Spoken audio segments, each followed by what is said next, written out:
Programa de hoje com um professor e um craque em análise política. Quero ver você fazendo a dança da modinha. Um verdadeiro especialista em liberdade de expressão. Você não pode proibir a pessoa de existir, né? Então, se a medida cautelar, ela impede que as pessoas falem umas com as outras, bom, o problema aqui é das medidas cautelares. Faz alguma coisa! Aplausos para o advogado André Marcília. Muito bem, está aqui o doutor André Marcília, ele que já praticamente todos os dias está aqui. Não é isso? É um prazer. Porque a nossa audiência agora. Eu vou passar o Instagram e ele tem um canal no YouTube que é um grande sucesso. Eu já quero passar para você, se você quiser assistir já direto. É André Marcília no YouTube. André Marcília YT. Mas você botar André Marcília, já YT. Aí, ó. André Marcília tem os canais aí. Marsiglia, que se escreve. Isso, Marsiglia. Italiano. Família. Exatamente, André Marcília.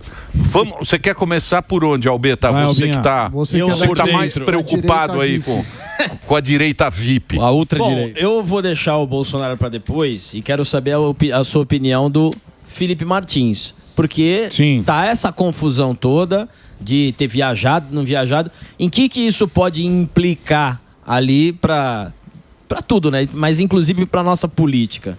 Alba, isso daí é seríssimo, né? Porque a gente tem o CBP, que é a alfândega dos Estados Unidos, agora carimbando, dizendo ele não entrou. Pô, quem que pode ser mais autorizado que a alfândega dos Estados Unidos a dizer o Felipe Martins não entrou aqui? Agora, o problema é que ele hoje está preso, por quê? Porque ele teria fugido para os Estados Unidos, ou seja, ele está preso porque ele entrou. E aí vem a alfândega dizendo, ele não entrou. Então por que ele está preso? Essa é a grande questão. O Felipe Martins hoje não é só um preso político, é um preso ilegal. Não só ele, como o Bolsonaro. Aqui eu vou fazer o paralelo, porque é inevitável. Veja, o Bolsonaro, ele está preso dentro do inquérito do qual ele foi excluído. Como é que você pode estar preso dentro do inquérito que você foi excluído? É que nem, Emílio, se chegar e falar assim, ó, eu perdi uma ação, perdi em primeira instância, 10 mil reais, tenho que pagar 10 paus. Aí eu vou lá, recorro e ganho. Eu tenho que pagar os 10 paus da primeira instância se eu ganhei em segunda? Você ganhou, você está livre. Cai os 10 mil, eu não preciso mais pagar. Então, se ele tem um inquérito, naquele inquérito foi determinada a prisão dele, e ele depois é excluído, cai a prisão.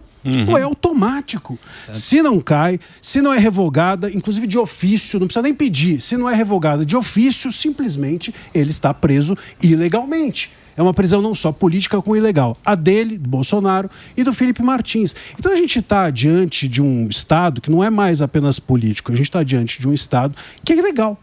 Né? Nós temos medidas ilegais tomadas hoje pela Suprema Corte. Como é que a gente lida com isso? É um absurdo. Fora que lá ainda tem isso, né? O que os Estados Unidos não estão pedindo desculpas que eles erraram. Olha, a gente disse que ele entrou e agora a gente está reconhecendo que a gente errou. Não, ele está dizendo o seguinte, tem aqui um registro inserido falsamente na alfândega. Então, mas isso alguém entrou? Como é que eles vão? Como é que eles vão? Porque aí entra os Estados Unidos. Que alguém entrou com passaporte fake desse? Não, alguém pegou, inseriu no sistema dos Estados Unidos uma entrada falsa. Alguém de lá. Alguém de lá. Dentro dos Estados Unidos. Dentro dos Estados Unidos. Do governo americano? Pois é, do governo Biden. E aí a preocupação, inclusive, do Trump e do governo de investigar esse troço. Porque, imagina o risco para terrorismo. Mas isso é uma corte internacional, ou americana. Alguém vai ter que julgar nos Estados Unidos para julgar o que aconteceu aqui no Brasil. Tem um caso do Felipe Martins hoje, dentro dos Estados Unidos, sobre isso. Eles estão investigando e há o interesse, portanto, dos Estados Unidos em investigar isso a fundo, justamente porque mexe com a segurança nacional deles. Sim. Você não pode inventar uma história. Pô, não pode. Se você consegue burlar a alfândega dizendo que se disser, o Marcília entrou lá nos Estados Unidos e eu não saí aqui de casa... Pô, então amanhã o que se faz lá com um terrorista? Quando pode dizer que ele entrou ou pode dizer que ele não entrou e o cara entrou? É uma checagem, uma proteção, né? Uma proteção essencial. Então isso tudo está sendo investigado e é muito importante dizer, os Estados Unidos não estão pedindo desculpa que eles erraram, eles estão dizendo, nós vamos investigar por que tem uma entrada falsa aqui dele registrada. Eles registraram, ele não entrou fisicamente, mas tem um registro falso de uma entrada. Percebe a gravidade desse troço? E outra, qual o interesse dos Estados Unidos em registrarem um negócio falso sobre o Felipe Martins? Quem é o Felipe Martins para os Estados Unidos? Então, a suspeita, claro, é de que alguém com interesse, no caso, fez isso. E aí a grande questão é quem, por quê e como. E como? Durante o governo Biden. É seríssimo, mexe com a segurança dos Estados Unidos, mexe com aquilo que a gente ainda consegue, por resquício, chamar de democracia aqui no Brasil. Certo. E a gente precisa limpar. Mas será que vão chegar? Difícil chegar a isso, hein? Tem uma notícia que um dos assessores lá do Trump lá estão... Não é, porque é difícil você chegar. Como é que quem você... que pediu e registrou fora do país? Ninguém sabe. Então, mas você não sabe. Mas precisa ser investigado. Como é que carimba um Tem que negócio, seguir. um passaporte? Tem que pegar É o rastro, você vai ponta fazer. do iceberg e puxar o fio. E é isso que supostamente está sendo feito nessa ação que o Felipe Martins move nos Estados Unidos para descobrir. E que os Estados Unidos eles não chegaram e rejeitaram a ação. Eles não chegaram falando, isso é uma loucura. Eles falaram, não, a gente vai investigar. E esse comunicado agora da CBP, que é a alfândega deles, que chama CBP, foi nesse sentido, de tem aqui um negócio estranho e nós vamos atrás. Então, vamos aguardar as cenas dos próximos E é um capítulos. governo anterior, que você está falando que é o governo do Biden, Sim. onde pode ter uma ligação, supostamente, não é do Donald Trump que aconteceu isso, foi do Exatamente. Biden. A gente tem uma disputa política, né? Tem uma disputa política, então tem uma questão que é de segurança nacional que interessa, mas tem também uma questão que é de interesse, óbvio, ali político, do Trump querer saber o que o Biden fez de errado. Ou as pessoas do governo Biden. Então, por isso, Emílio, é que eu acho que a coisa vai adiante. Não vai adiante porque eles estão interessados em esclarecer o que acontece de errado no Brasil, mas como é que é possível dentro dos Estados Unidos, dentro do governo Biden, isso ter o governo? Ele tem mais interesse no Biden do que no Bolsonaro, do que no Brasil. Né? Me parece que sim, até porque é um pouco isso, né? Espera-se que o Trump solucione essa questão, porque senão, veja só, se há funcionários hoje dentro do governo Biden que se mantêm no governo Trump e que fizeram isso, as pessoas precisam ser descobertas, porque o risco continua havendo. Essa é a pauta. Inclusive tem as assinaturas falsas do Biden, né? Falsas não, que ele tinha uma caneta automática. caneta automática. Não é? Ele fez uma... Agora é recente isso daí. Então... O cara tava despirocado, né? Ele já tava ali, tava gagá, me parece claro isso. Sabe-se lá o que mais aconteceu dentro daquele governo. Boa. Muito bem. E do Eu Jair? queria saber do Bolsonaro agora. O que vai ser daqui pra frente aí? O Emílio leu a notícia aqui que ia manter, né? O Alexandre de Moraes manteve aí a prisão domiciliar. Como que vai ser esse trâmite daqui pra frente aí com o Bolsonaro, né? Pois é, não faz sentido. É uma prisão. Ele não precisava nem estar preso, não é nem domiciliarmente Sim, ou sim. não. Quer dizer, ele tem que estar solto. Veja só, por que ele foi preso? Ele foi preso porque ele descumpriu restrições cautelares. Sim. Tanto as restrições cautelares quanto a prisão foram deferidas dentro do inquérito que não existe mais contra ele. Então, assim, hoje o que existe é o seguinte, eu chegar e falar assim, ô Emílio, eu, juiz, vou te prender. Por quê? Porque eu quero. Assim. Não tem inquérito, não tem Tô nada. afim. Tô afim. Achei que você tá com um jeito que vai fugir, hein? Tá com a carinha de quem... Isso não existe. É meio tipo a Corina Como assim? na Venezuela. política. Que nem a Corina. A Corina, ela tá escondida, né? Sim. A Corina, ela tá na Venezuela, mas ela tá escondida porque ela saiu, foi fazer uma manifestação, foi agora, no começo do ano, né? Foi no começo do ano. Foi. E agora ela tá escondida, tá lá para não ser presa. Porque senão os Lá caras é preso o opositor político. Então, mas ela tava solta, a Corina. Não, o que acontece hoje na Venezuela é bastante, na minha leitura, é bastante parecido com o que a gente tem aqui no Brasil. Nós temos uma Suprema Corte lá na Venezuela que, lamentavelmente, enfim, existe formalmente, mas do ponto de vista material é totalmente submetida ao Maduro, ao governo, ao líder do governo. Aqui no Brasil a gente tem também uma Suprema Corte submetida, não a um governo, mas eu acho que um governo submetido à Suprema Corte e uma Suprema Corte que não está obedecendo à Constituição. E isso é muito sério. Se a Constituição deixa de ser o norte, seja aqui, seja na Venezuela, não tem Estado. O Estado, ele baseia-se nisso.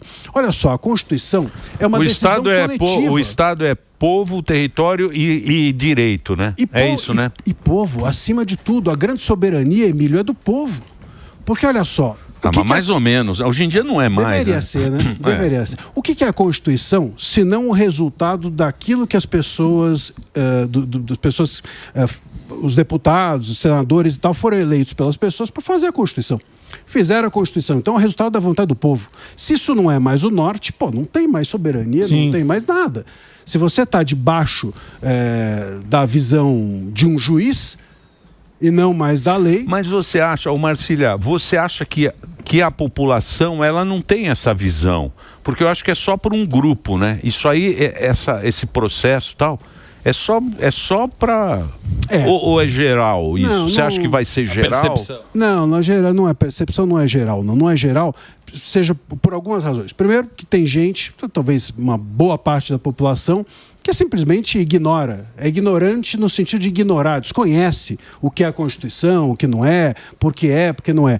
E tem uma parcela que é o seguinte, se o Doberman tá comendo o meu adversário, melhor para mim.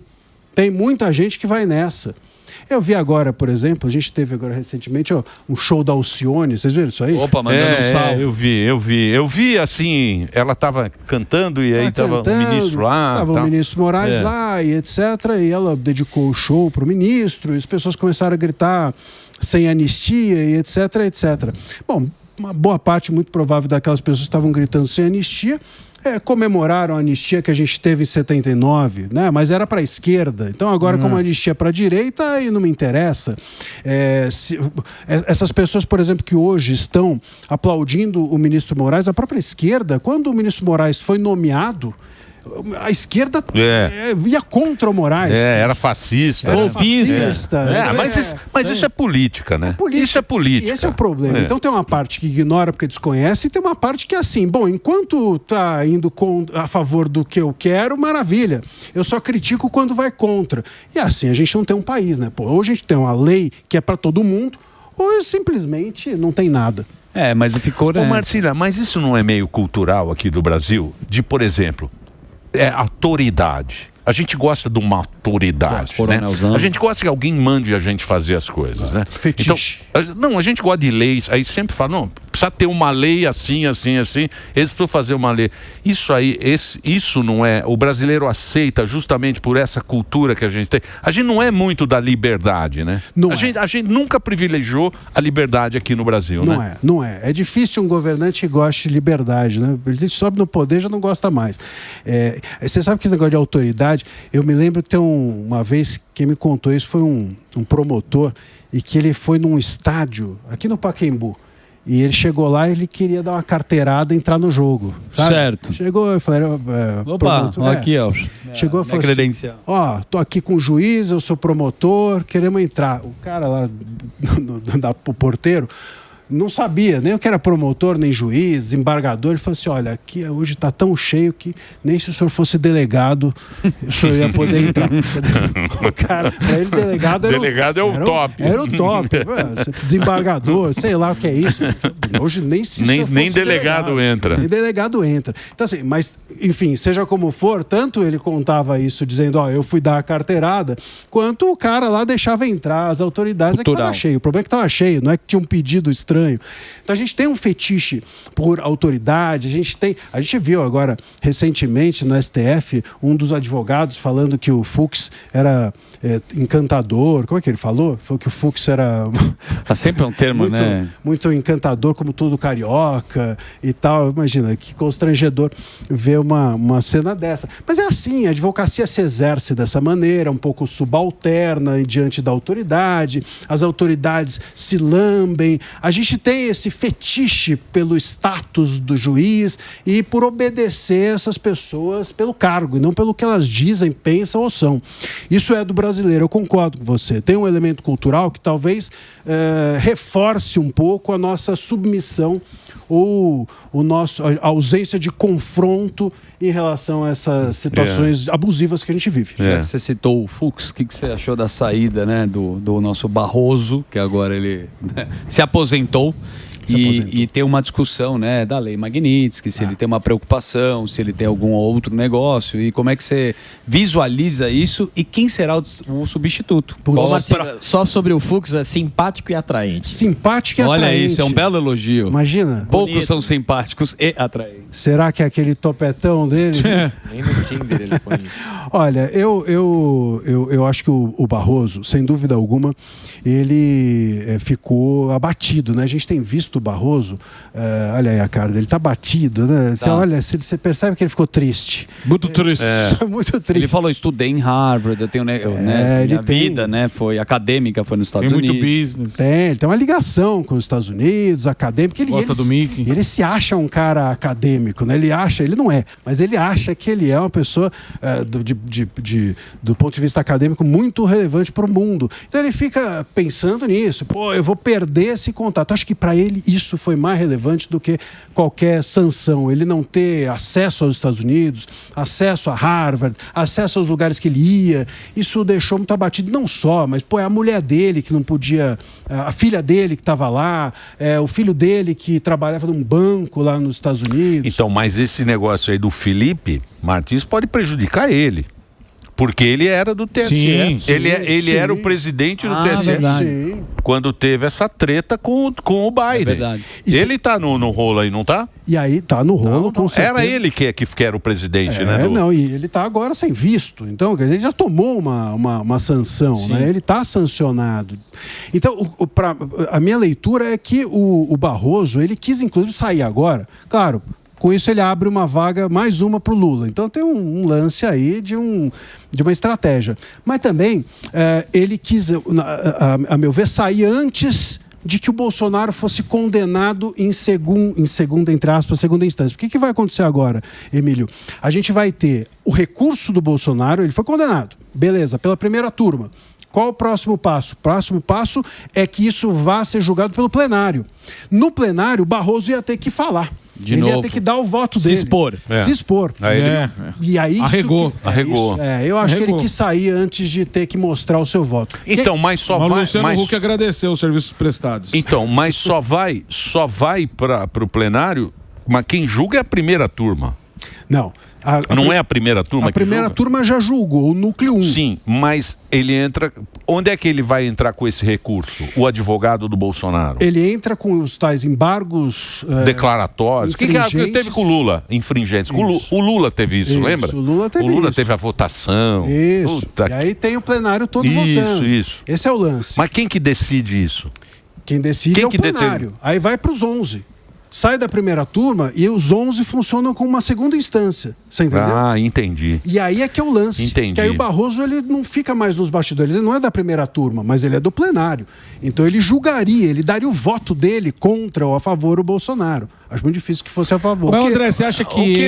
O que ele falou, não, isso que eu fiquei chateado. Ele falou, não, eu achei que algumas pessoas tiveram... Foi condenado há muitos anos. Eu achei... Exagerado. Foi ele que condenou essa pessoa. Pois é. Foi ele que condenou. Não, eu acho como se não valesse nada a vida desses caras que estão presos. Vocês viram isso ou não? Sim. Foi ele que falou, né? Sim. Eu falei, porra, bicho, como é que um juiz, né? Como é que um juiz fala isso, né? Isso mostra que ele realmente estava preocupado em fazer uma boa imagem para os Estados Unidos e não botar o dedo na ferida nesse segundo momento que ia acontecer. E mais, não só o do Bolsonaro, mas nós ainda não tivemos, lembra do julgamento das redes sociais? A tal tese sobre regulação de redes? Isso também está parado. Quer dizer, eles fizeram a tese, mas ainda tem alguns passos. Tem embargo de declaração, tem etc. Enfim, ele também sai fora disso. Ele sai fora dos julgamentos mais espinhosos, portanto, que estão rolando e que machucam, entre aspas, os Estados Unidos. E faz um gesto dizendo assim, olha, eu não concordo com tudo que aconteceu. Deem o meu visto de volta, por favor. É mais ou menos isso. Ele foi, deu uma bicudinha e saiu da treta. Isso. Agora, você acha que isso daí... você acha que esse pedido dele de sair aí, essa preocupação, você acha que isso futuramente, quando vier tudo isso que você falou, no segundo momento aí do Bolsonaro, você acha que liga um farol um sinal de alerta nos que ficaram, fala assim, pô, será que vão pegar pesado? Será que a gente vai por esse caminho? Porque tem gente que já fala, não, vocês estão equivocados, isso aqui não tinha nem que estar aqui no STF. Você acha que vai ter algum tipo de mudança futuramente, não? Morgado, isso dependeria das pessoas estarem lá sem uma convicção política do cargo. Hoje a gente tem dentro do STF 11 cadeiras vazias de juízes constitucionais. Nós temos 11 políticos, às vezes 10, às vezes 9, varia um pouco com o momento e com o tema, mas é basicamente isso. As cadeiras de juízes lá estão vazias. O pessoal não está olhando a Constituição. né? É um negócio impressionante. Então, assim, dentro desse cenário, eu te diria que, isso pode fazer alguém repensar, isso pode fazer alguém ir para outro lado. Poderia se eles estivessem atentos à Constituição, poderia se eles estivessem preocupados com o cargo de juiz, mas eles estão na política. Sim. Então, eu não acho que isso vai mudar. O Barroso, saindo, pode ver quem que vai entrar.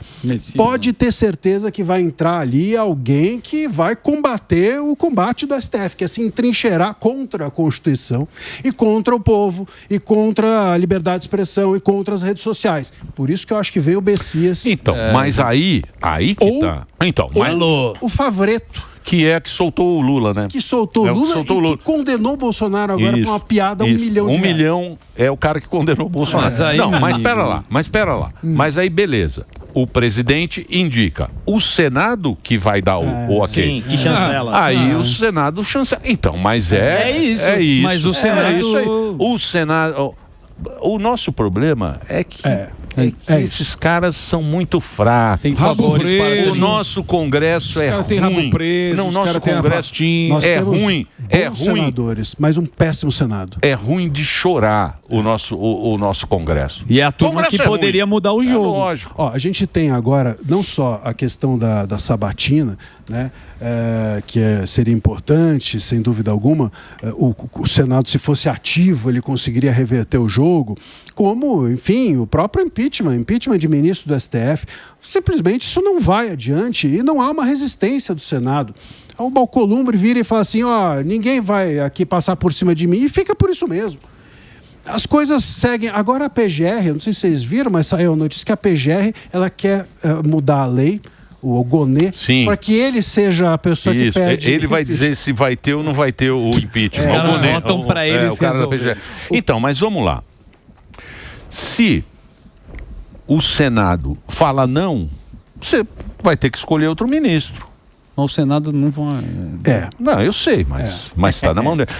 Você sabe que veio aqui, era uma deputada federal, e até a gente estava falando sobre isso, e ela falou, não, a culpa é do povo, que o povo brasileiro vota mal. O povo brasileiro não sabe votar. Ela falou brava. Eu fiquei pensando... Mas ela estava lá, votaram nela, votaram mal, então... Tem mais gente de centro. Eu fico pensando, será que a gente vota tão mal assim, que a gente consegue colocar... Porque, querendo ou não, foi a gente que votou no Senado lá. Votou, a gente vota. A gente vota mal ou o sistema que favorece os políticos a trocarem favores? Será que a gente não está tirando a nossa responsabilidade de ser o cara que vota? Não? A gente é fodão. A gente não é fodão. Você põe o povo é fodão. O voto é um voto de confiança. Chega lá o que o cara faz, você não tem como controlar.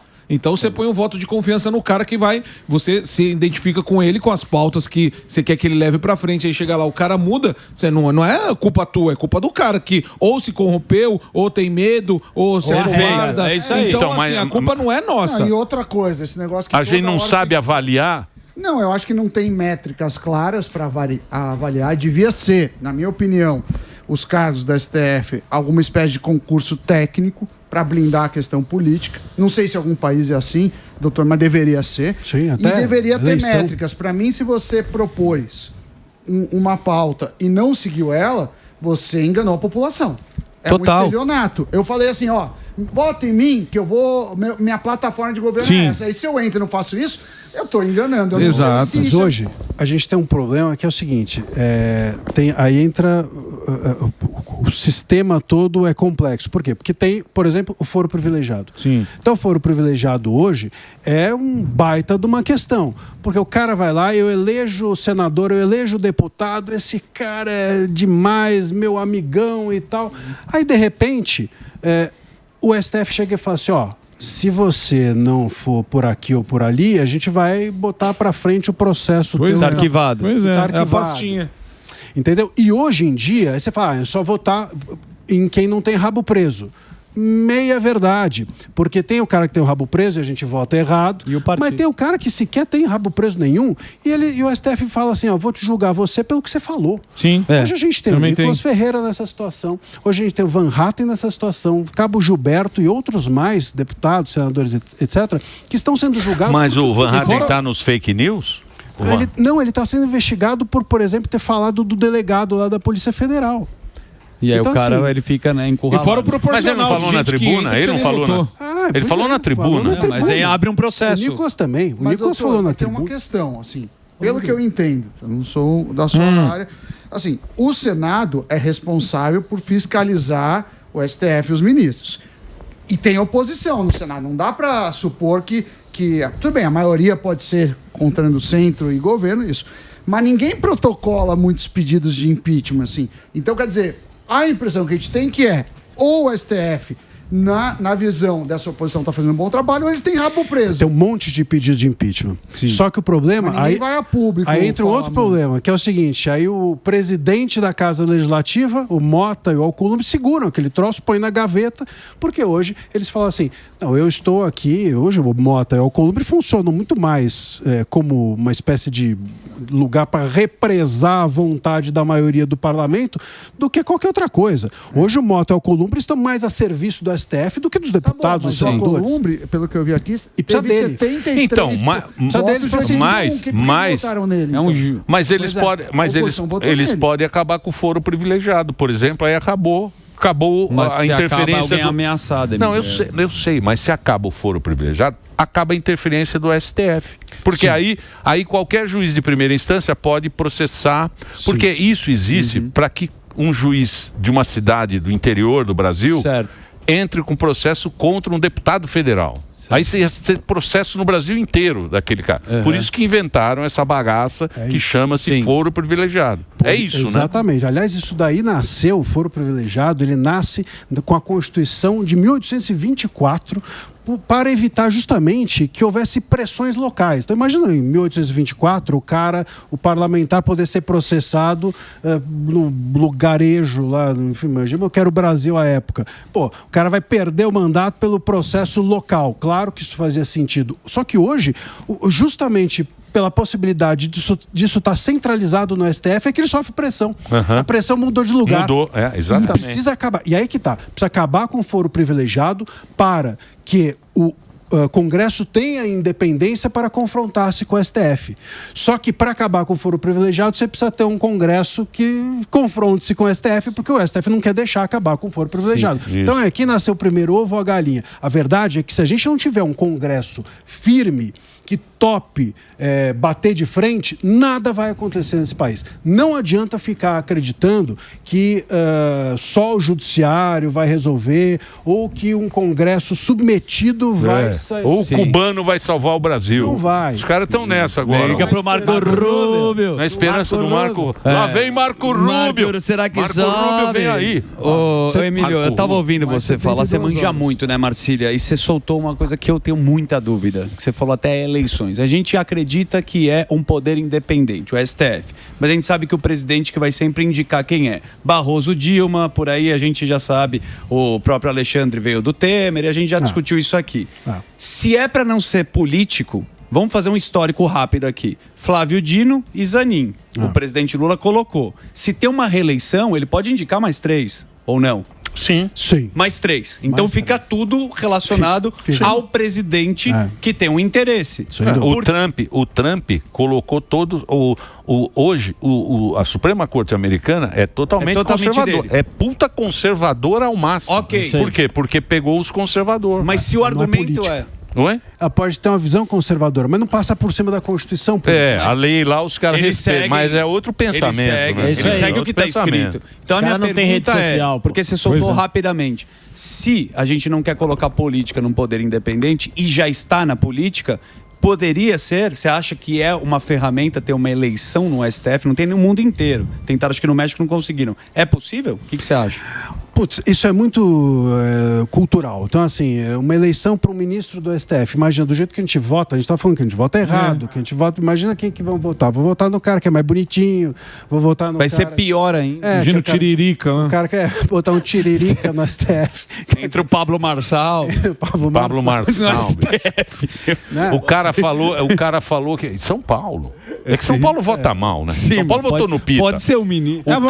O cara que falou que ele fazia a gente andar. Ele fez isso agora. Não, então se a gente abre pra... A gente vota mal, mal. Então deixa assim. O que eu acho que a gente precisa é ter um equilíbrio. Hoje, então, o Lula colocou um monte de gente lá dentro, a Dilma colocou outro monte de gente lá dentro, precisa ter um equilíbrio. Não dá para ter gente só nomeado por eles. Como é que tem o equilíbrio? Pô, tem que deixar para o próximo presidente.